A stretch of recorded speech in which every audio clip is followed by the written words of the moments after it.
ओम शांति। आज 23 अप्रैल 2021 के मधुर महावाक्य है और आज की मुरली का गीत है, तुम्हें पाके हमने सारे जहां को पा लिया।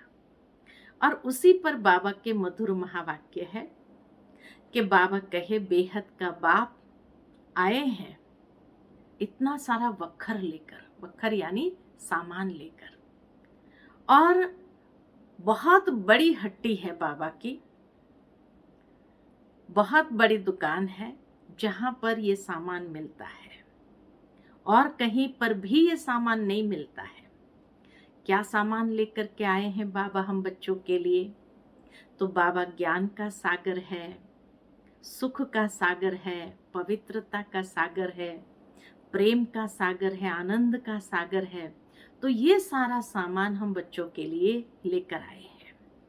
बाबा कहे, दुनिया में किसी के पास भी ये सामान नहीं है।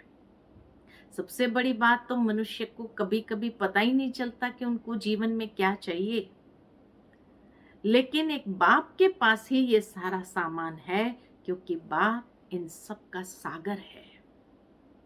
साथ ही साथ बाबा कहे, निवृत्ति मार्ग वालों के पास भी ये सामान नहीं है, क्योंकि सन्यासी तो स्वयं ही तलाश में है कि ज्ञान प्राप्त हो जाए, शांति प्राप्त हो जाए, तो उनके पास भी ये सामान नहीं। ये बेहद का बाप, बेहद के दादा के द्वारा हम सब बेहद के बच्चों के लिए ये लेकर के आए हैं। बाबा कहे, तुम बच्चों को मेरे पास आने का रास्ता मालूम नहीं था, इसलिए तुम मेरे पास कैसे आते? इसीलिए मुझे ये सब सामान लेकर के आना पड़ता है, तभी मैं तुमको दे सकता हूँ। सुनते हैं बाबा के मधुर महावाक्य। ओम शांति। मीठे बच्चे, बाप की ये वंडरफुल हट्टी दुकान है जिस पर सब वैरायटी सामान मिलता है। उस हट्टी के तुम मालिक हो। बाबा ने आते ही हमको इस हट्टी के भी मालिक बना दिया है। प्रश्न है, इस वंडरफुल दुकानदार की कॉपी कोई भी नहीं कर सकता है। क्यों? उत्तर है, क्योंकि यह स्वयं ही सर्व खजानों का भंडार है। ज्ञान का, सुख का, शांति का, पवित्रता का, सर्व चीजों का सागर है। जिसको जो चाहिए वह मिल सकता है। निवृत्ति मार्ग वालों के पास ये सामान मिल नहीं सकता। कोई भी अपने को बाप समान सागर कह नहीं सकते। आज की मुरली का गीत है, तुम्हें पाके हमने सारे जहां को पा लिया, जमीन तो क्या आसमान को पा लिया। ओम शांति। अब बच्चे बैठे हैं बेहद के बाप के सामने। इनको बेहद का बाप भी कहा जाए तो बेहद का दादा भी कहा जाए। और फिर बेहद के बच्चे बैठे हैं और बाप बेहद का ज्ञान दे रहे हैं। हद की बातें अब छूटी, हद की सारी बातें अब छूटी। अब बाप से बेहद का वर्षा लेना है। यह एक ही हट्टी ठहरी। मनुष्य को पता ही नहीं है कि हम क्या चाहते हैं। बेहद के बाप की हट्टी तो बहुत बड़ी है। बेहद के बाप की हट्टी यानी दुकान तो बहुत बड़ी है। उनको कहा जाता है सुख का सागर, पवित्रता का सागर, आनंद का सागर, ज्ञान का सागर।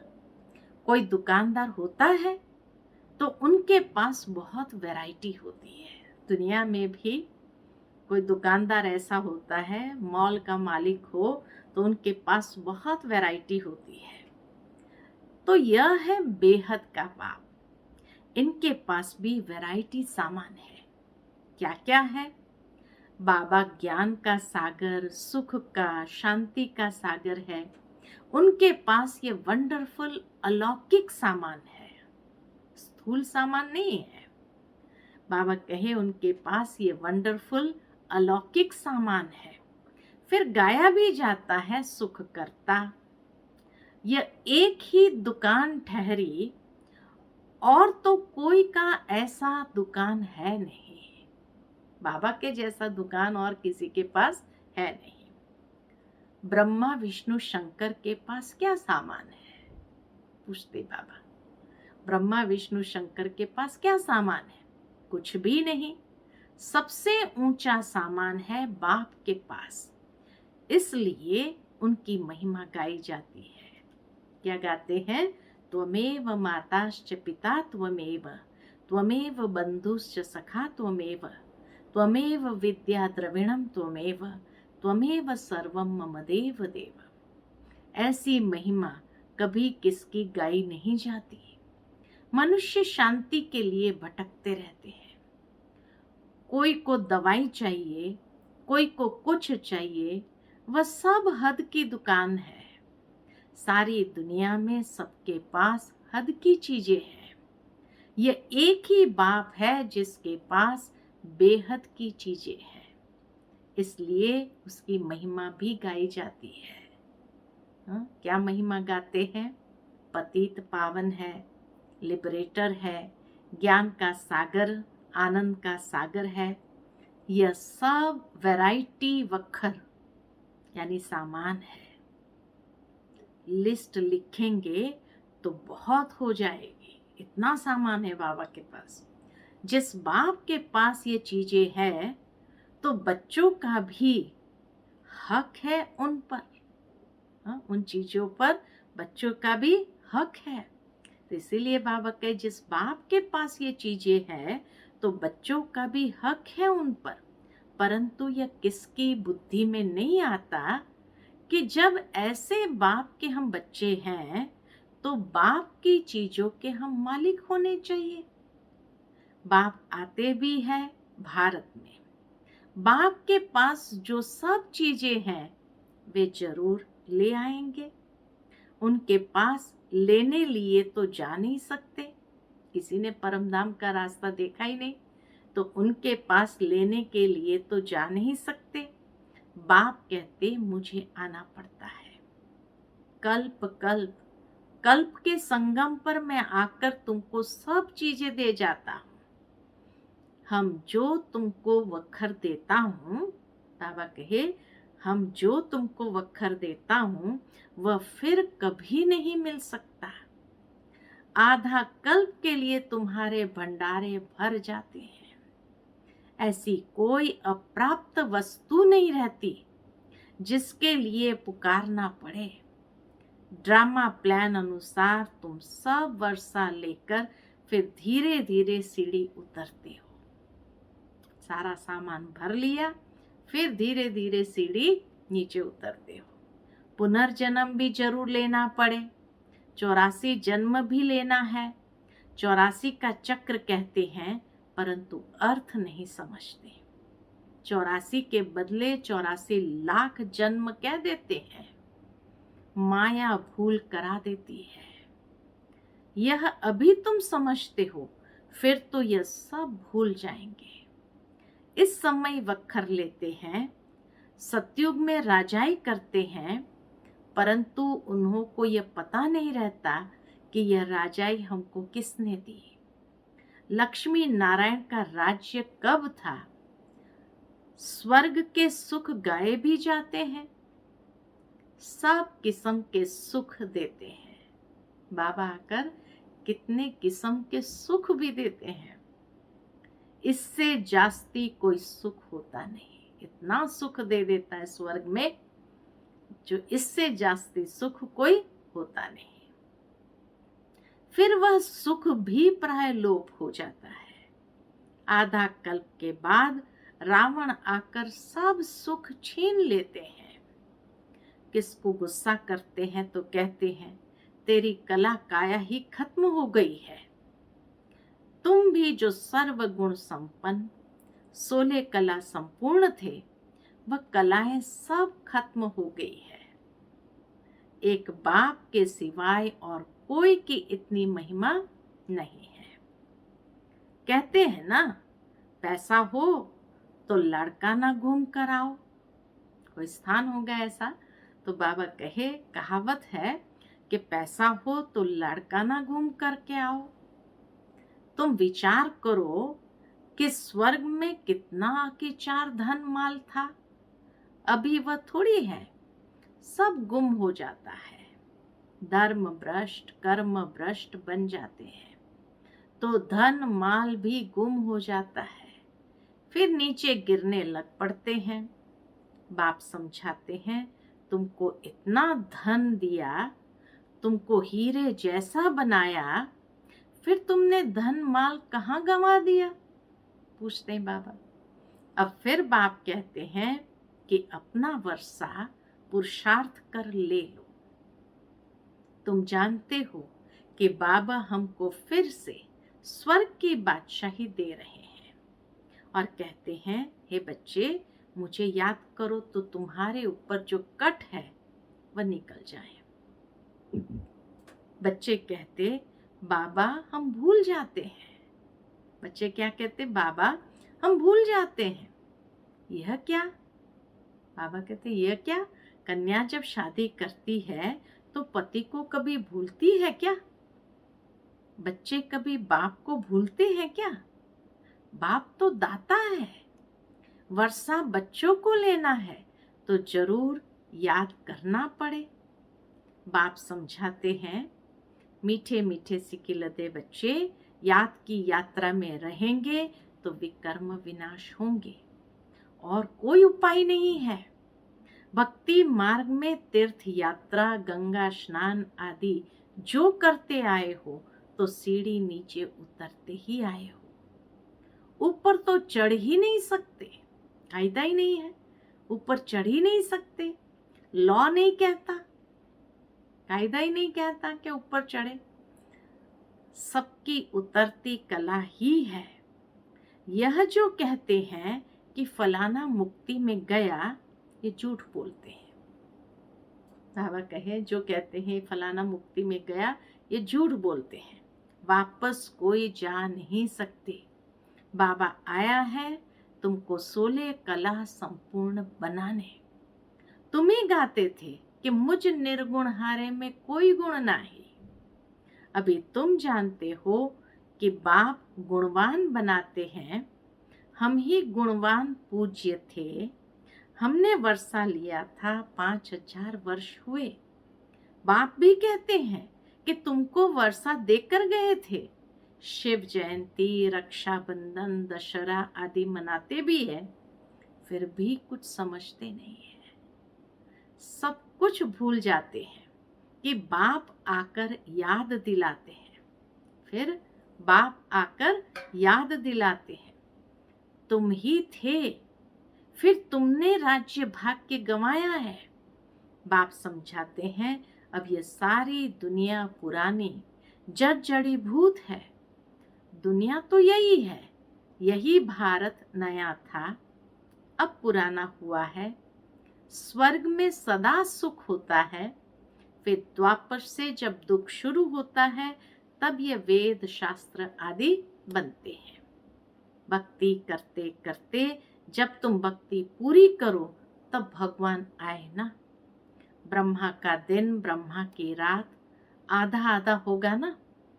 ज्ञान दिन, भक्ति रात। उन्होंने तो कल्प की आयु उल्टी सुल्टी कर दी है। तो पहले पहले तुम सबको बाप की महिमा बैठ सुनाओ। बाप ज्ञान का सागर, शांति का सागर है।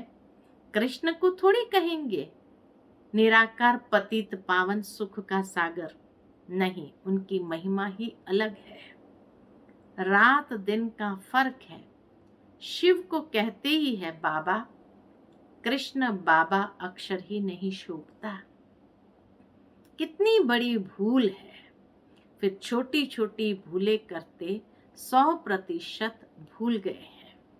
बाप कहते हैं सन्यासियों से कभी ये सौदा मिल न सके। ये ज्ञान का सौदा, शक्तियों का सौदा, आनंद का सौदा, शांति का सौदा मिल न सके। वह है ही निवृत्ति मार्ग के। तुम हो प्रवृत्ति मार्ग वाले। तुम संपूर्ण निर्विकारी थे। वाइसलेस वर्ल्ड थी, यह है विशेष वर्ल्ड। फिर कहते हैं क्या सतयुग में बच्चे पैदा नहीं होते? वहां भी तो विकार थे। अरे वह है ही संपूर्ण निर्विकारी दुनिया। संपूर्ण निर्विकारी, फिर विकारी कैसे हो सकते? पूछते बाबा। संपूर्ण निर्विकारी फिर विकारी हो कैसे सकते? फिर सतयुग में सब इतने मनुष्य हो, ये कैसे हो सकता? वहां इतने मनुष्य थोड़ी होते हैं। भारत के सिवाय और कोई खंड नहीं होंगे। वह कहते भी है, हम मान नहीं सकते। दुनिया तो सदैव भरी हुई रहती है, कुछ भी समझते नहीं। बाप समझाते हैं कि भारत गोल्डन एज था, अब तो आयरन एज पत्थर बुद्धि है। अब तुम बच्चों ने ड्रामा को समझ लिया है। गांधी आदि सब राम राज्य चाहते थे, परंतु दिखाते हैं कि महाभारत लड़ाई लगी, बस फिर खेल खत्म। फिर क्या हुआ? कुछ भी दिखाया नहीं है। बाप बैठ ही समझाते हैं, यह तो बिल्कुल सहज है। शिव जयंती मनाते हैं तो जरूर शिव बाबा आते हैं। वह है हेवनली गॉड फादर, तो जरूर हेवन के गेट खोलने आएंगे। आएंगे भी तब जब हेल होगा। हेवन के द्वार खोल हेल के बंद कर देंगे। हेवन के द्वार खुले तो जरूर सब हेवन में ही आएंगे। यह बातें कोई डिफिकल्ट नहीं है। महिमा सिर्फ एक बाप की है। शिव बाबा की एक ही हट्टी है, वह है बेहद का बाप। बेहद के बाप द्वारा भारत को स्वर्ग का सुख मिलता है। बेहद के बाप के द्वारा भारत को स्वर्ग का सुख मिलता है। बेहद का बाप स्वर्ग स्थापन करता है। बरोबर बेहद का सुख था। बरोबर बेहद का सुख था। फिर हम हेल में क्यों पड़े हैं, ये कोई भी नहीं जानते। बाप समझाते हैं कि तुम ही थे, फिर तुम ही गिरे हो। देवताओं को ही 84 जन्म लेने पड़ते हैं, अभी आकर पतित बने हैं, उनको ही फिर पावन बनना है। बाप का भी जन्म है तो रावण का भी जन्म होता है, यह किसको भी पता नहीं। कोई से भी पूछो तो रावण को कब से जलाते आए? बाबा कहे कोई से भी पूछो तो रावण को कब से जलाते हो? कहेंगे वह तो अनादि चलता आता है। ये सब राज बाप समझाते हैं। उस बाप की एक ही हट्टी की महिमा है, एक ही दुकान है और उसी की महिमा है। सुख शांति पवित्रता मनुष्य से मनुष्य को नहीं मिल सकती। सिर्फ एक को थोड़ी शांति मिली थी। यह झूठ बोलते हैं कि फलाने से शांति मिली। अरे शांति तो मिलनी है शांति धाम में। यहाँ तो एक को शांति होगी, फिर दूसरा अशांत करेंगे तो शांति में रह न सके। सुख शांति पवित्रता सब चीजों का व्यापारी एक ही शिव बाबा है। उनसे कोई आकर व्यापार करे, उनको कहा ही जाता है सौदागर। पवित्रता सुख शांति संपत्ति सब कुछ उनके पास है। अप्राप्त कोई वस्तु नहीं। स्वर्ग का तुम राज्य पाते हो, बाप तो देने आए हैं। लेने वाले लेते लेते थक जाते हैं। इतना बाबा के पास सामान है जो बाबा कहे लेने वाले लेते लेते थक जाते हैं। मैं आता ही हूँ देने लिए और तुम ठंडे पड़ जाते हो लेने में। बाबा कहे मैं आता हूँ देने के लिए और तुम ठंडे पड़ जाते हो लेने में। बच्चे कहते हैं बाबा माया के तूफान आते हैं। हाँ पद भी बहुत ऊंचा पाना है, चाहना है तो क्या कहते हैं, हाँ पद भी बहुत ऊंचा पाना है, स्वर्ग के मालिक बनते हो, ये कम बात है क्या? तो मेहनत करनी है, श्रीमत पर चलते रहो। वक्खर जो मिलता है वह फिर औरों को भी देना पड़े, बांटना भी है। दान करना पड़े, पवित्र बनना है तो 5 विकारों का दान जरूर देना है, मेहनत करनी है, बाप को याद करना है, तभी कट उतरेगी। मुख्य है याद, प्रतिज्ञा भल करो कि बाबा हम विकार में कभी नहीं जाएंगे, किसी पर क्रोध नहीं करेंगे, परंतु याद में जरूर रहना है, नहीं तो इतने पाप कैसे विनाश होंगे। बाकी नॉलेज तो बड़ी सहज है, 84 जन्म का चक्र कैसे लगाया है ये किसको भी तुम समझा सकते हो। बाकी याद की यात्रा में मेहनत है। भारत का प्राचीन योग मशहूर है, क्या ज्ञान देते हैं, मन मना भव, अर्थात माम एकम याद करो तो तुम्हारे विकर्म विनाश होंगे। तुम गाते भी थे कि आप जब आएंगे तो और संग तोड़ एक संग जोड़ेंगे। बाबा स्मृति दिलाते हैं कि तुम गाते थे कि आप जब आएंगे तो और संग तोड़ एक संग जोड़ेंगे, तुम पर बलिहार जाएंगे, तेरे सिवाय और कोई को याद नहीं करेंगे। प्रतिज्ञा की है, फिर भूल क्यों जाते हो। कहते भी है हथ कारडे दिल यार दे। कर्म योगी तो तुम हो, धंधा आदि करते बुद्धि योग बाप से लगाना है। माशुक बाप खुद कहते हैं, तुम आशिकों ने आधा कल्प याद किया है, अब मैं आया हूं मुझे याद करो। ये याद ही घड़ी घड़ी भूल जाते हैं, इसमें ही मेहनत है। कर्मातीत अवस्था हो जाए तो फिर ये शरीर ही छोड़ना पड़े।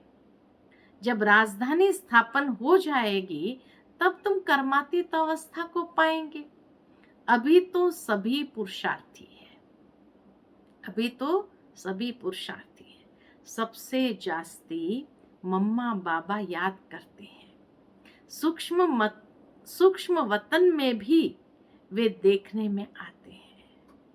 बाप समझाते हैं, मैं जिसमें प्रवेश करता हूं वह बहुत जन्म के अंत वाला जन्म है, वह भी पुरुषार्थ कर रहे हैं। कर्मातीत अवस्था में अभी कोई पहुंच नहीं सकते। कर्मातीत अवस्था आ जाए तो फिर ये शरीर रह नहीं सकता। बाबा तो बहुत अच्छी रीति समझाते हैं। अब समझने वालों की बुद्धि पर है। हेवनली गॉड फादर एक ही है, उनके पास ही ज्ञान का सारा वखर है, वही जादूगर है और कोई से सुख शांति पवित्रता का वर्षा मिल न सके। बाप बहुत अच्छी रीति समझाते हैं, बच्चों को धारण कर और धारण कराना है।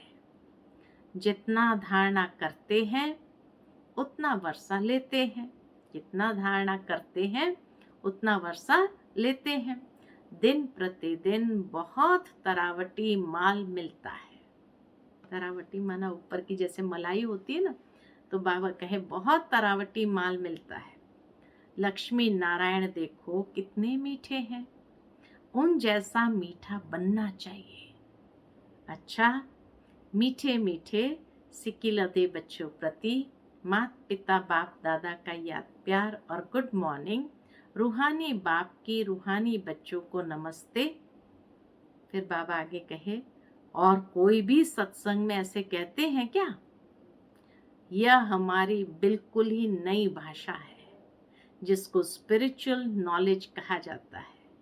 अच्छा, हम सब रूहानी बच्चों की रूहानी माता पिता बाप दादा को याद प्यार गुड मॉर्निंग और नमस्ते नमस्ते। शुक्रिया बाबा, शुक्रिया। आज की मुरली से धारणा के लिए मुख्य सार है। पहली पॉइंट, बाप द्वारा जो सुख शांति पवित्रता का वक्खर मिला है वह सबको देना है। पहले विकारों का दान दे, पवित्र बनना है, फिर अविनाशी ज्ञान धन का दान करना है। दूसरी पॉइंट, देवताओं जैसा मीठा बनना है। जो बाप दादा से प्रतिज्ञा की है उसे सदा याद रखना है और बाप की याद में रहकर विकर्म भी विनाश करने हैं। आज का मधुर वरदान है, अपने प्रति व सर्व आत्माओं के प्रति लॉफुल बनने वाले law maker so new world maker भव। अपने प्रति व सर्व आत्माओं के प्रति लॉफुल बनने वाले law maker so new world maker भव। जो स्वयं प्रति लॉफुल बनते हैं वही दूसरों के प्रति भी लॉफुल बन सकते हैं। जो स्वयं लॉ को ब्रेक करते हैं वह दूसरों के ऊपर लॉ नहीं चला सकते। इसलिए अपने आप को देखो कि सवेरे से रात तक मनसा संकल्प में, वाणी में, कर्म में, संपर्क व एक दो को सहयोग देने में व सेवा में कहाँ भी लॉ ब्रेक तो नहीं होता है। जो लॉ मेकर है वह लॉ ब्रेकर नहीं बन सकते। जो इस समय लॉ मेकर बनते हैं वही peace maker, new world maker बन जाते हैं। लॉ मेकर ही पीस मेकर और न्यू वर्ल्ड मेकर बन जाते हैं। आज का स्लोगन है, कर्म करते कर्म के अच्छे व बुरे प्रभाव में न आना ही कर्मातीत स्थिति है। कर्म करते कर्म के अच्छे व बुरे प्रभाव में न आना ही कर्मातीत स्थिति है। अच्छा, ओम शांति।